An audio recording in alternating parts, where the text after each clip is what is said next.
Hi guys, it's me, Rachel, from raytalks.co.uk. Today I want to talk to you about something about natural hair in Africa. I feel like there's a massive misconception when it comes to natural hair in Africa. And many of us who live in the West or who are part of the diaspora may think that natural hair is really very much embraced on the continent. But that is not the case. And how do I know this? For the most part of 2017, I was very blessed to have travelled to 4 West African countries. Before I continue, I just want to say the things I'm going to mention are in relation to the countries that I have visited in West Africa. So what I'm saying is applicable to the West African states that I had visited and that I was in. 2 out of 4 of these states I actually lived in. So I went to Senegal and lived there. I went to Gambia, Guinea Bissau and Nigeria. And for those of you who don't know, my origin is Nigerian as well as Ghanaian. I am Yoruba and Ga, but born and bred in the UK. Okay, so Senegal, what I observed was a lot of the women tended to relax their hair. This is not uncommon. If you have visited any of the countries mentioned, you will see that this is very much a common thing within West Africa. Like us in the West, they relax their hair. It's not unknown. It's not a surprise at all. They've been doing this for many years. Natural hair isn't really encouraged or celebrated in the regions that I visited. -1, but I'll get into that a bit later on in the video. I was in Senegal and the women there tend to have relaxed hair, extremely relaxed hair. So they don't just relax it to, you know, give it a bit of a kink. You know, when I used to relax my hair was quite thick and it didn't always take to the relaxer. So I often was left with a texturizer. Whereas I realised just through observation, the Senegalese women tended to relax their hair bone straight. There was no texturized look in Senegal. However, I'm so grateful to God that whilst I was out there, I was able to collaborate with a woman there and we were able to conduct a hair show called Happily Nappy. And it really just educated the women on how to look after their hair.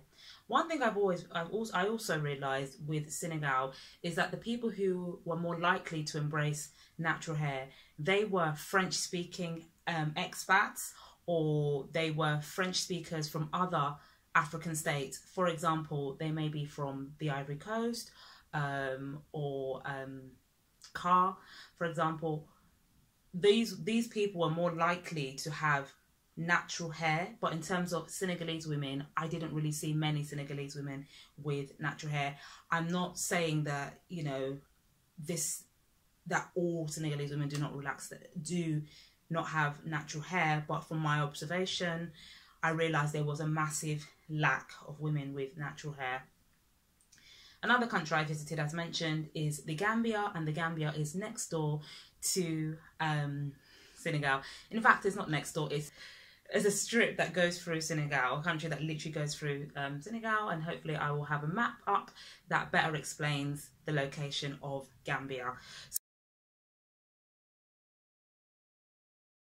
So I was in Gambia for, I want to say 5 days. I can't remember exactly. Gambia is another West African country. It was colonized by the British.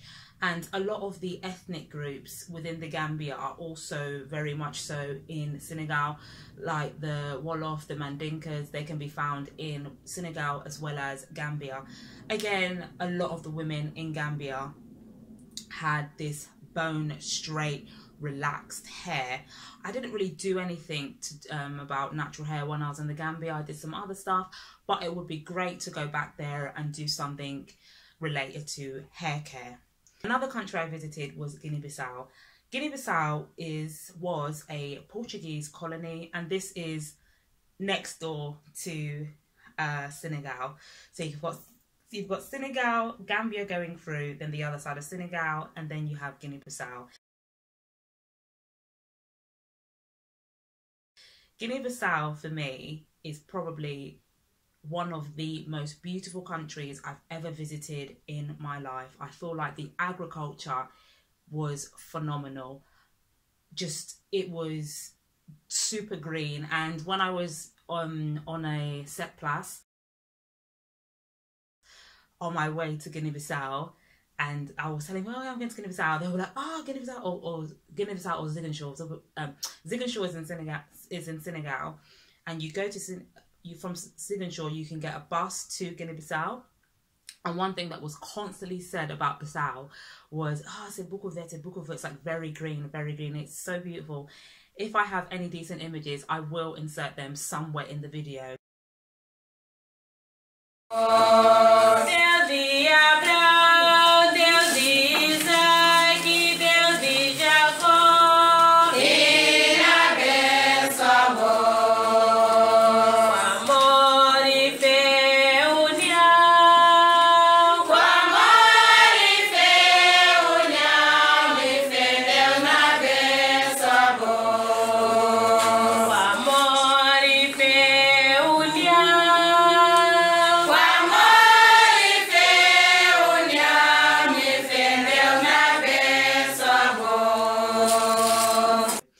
Yeah, I loved Guinea-Bissau. I was there for, I want to say again, 5 days. I cannot remember. 4 days? Yeah, I can't remember. Yeah. I went to Guinea-Bissau now, and I was there to conduct a hair event, and it was probably, for me, one of the most humbling and beautiful things I've ever experienced. And the women were very much grateful that I, along with my friend, were able to go there and teach them about how they could better take care of their hair, to the point, you know, a lot of the women were asking me to come back to Bissau and open up a shop there. I really would love to go to Guinea-Bissau again. It is an absolutely gorgeous country. The women there are beautiful. To be honest, within all the states that I visited in West Africa, all the women are absolutely gorgeous. Out of the 4 states, I feel like the women in Guinea-Bissau tend to embrace their natural hair a lot more. It wasn't uncommon for a woman to have an afro, from my observations. It wasn't uncommon for a lady to be confident in wearing her afro. I know it could be said, oh yeah, you probably only saw that because a lot of the women that had come to the event were naturalistas, but that wasn't the case. When we had an event in Senegal, we realized it was a bit of a mishmash. And also I had conducted an event in Nigeria, and it was also a mixed mash in terms of hair types and hair textures, in terms of we had women who were relaxed, transitioning, and women who were natural. Out of the 3 countries where I hosted a hair event, Guinea-Bissau, hands down, majority of the women that attended these very quaint, small events that I held were natural. The women there are they have a level of confidence, and I just would love to go to Guinea-Bissau again. I feel like they are more likely to embrace the natural hair. I don't know if that's anything to do with their colonial past or anything like that, but I was very, very shocked at the level of women wearing afros in Bissau. And the 4th country that I visited in West Africa was probably, I'm going to sound very biased, but you know, was my favourite country, or one of my favourite countries. Yes, I love it, is Nigeria. There is so much slack about Nigeria, like in the news, amongst groups. People say so many things about Nigeria, but I absolutely enjoy going there. I've been to Nigeria twice now. The first time was for 2 weeks, and the second time I was there for some months. I loved it so much, and I can't wait to go back, but unfortunately I do not know if I'll be going back this year. Nigeria is also in West Africa. It is at the other end of West Africa. So Senegal's here and Nigeria is all the way on the other side. So very different culture, very different dynamic, very different environment than Senegal, Gambia and Guinea Bissau. A lot of the women in Nigeria that I would see tended to, again, have relaxed hair, but their relaxed hair tended to have a more texturized look. I did see some women, some who were actually my relatives, that had the bone straight, relaxed look, but just through observation and interaction with women, they tended to have a bit more texture to their relaxed hair. I would say after Guinea-Bissau, Nigeria would come second in terms of the women embracing their natural hair. There were occasions where you would see women with afros and things like that. My hair was always something to talk about when I was in West Africa. I think my hair was probably, I had the greatest attention. My hair received the greatest attention probably in Nigeria. People were just so fascinated at my hair and just were like, doesn't it get dry? Excuse me, my phone's going off. Doesn't it get dry? It's too hard to manage. And they were just talking about all these other things, all these other, you know, negative, some of them were quite negative comments about Afro hair. Some were just absolutely curious. My auntie owns a salon in Nigeria. Also, I have to say, when I say Nigeria, I tend to go to Lagos and Ekiti because that's where my family's from. If you're from Ekiti, please leave a comment down below. Hello.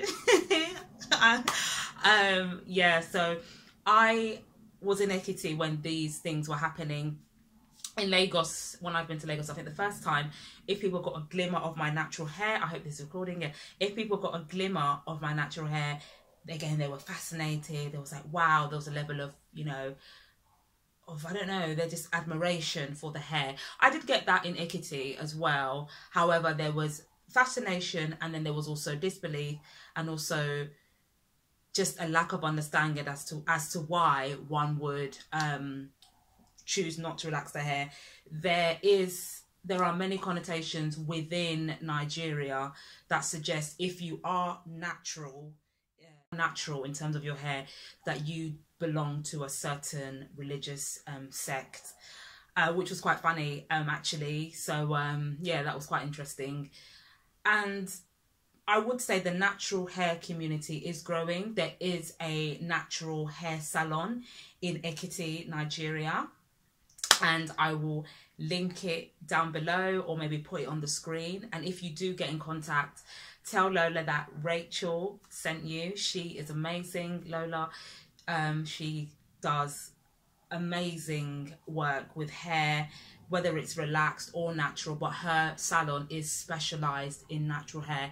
And I just wanted to say that I haven't been paid or anything to say that. You can probably tell by this, because if you look at my subscriber count or my channel view, it's not that high. I really wanted to say this because in Ekiti, for you to have a natural hair salon, I think it is such an amazing thing.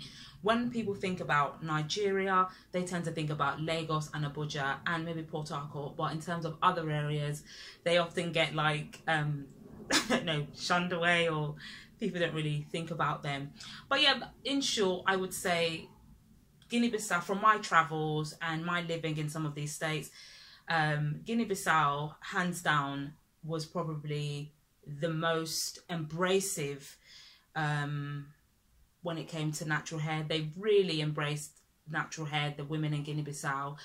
Second would have to be Nigeria, and a joint third would have to be Senegal and Gambia.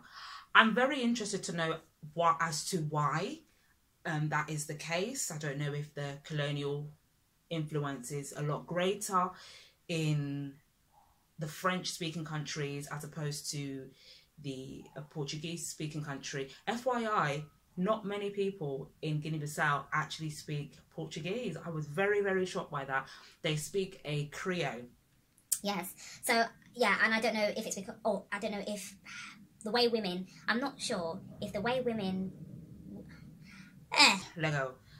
I'm not sure if the colonial influence has an impact of how much or how less women embrace their hair within the West African framework. So I'm not sure if Gambia embraces, oh dear, I don't know what I'm trying to say.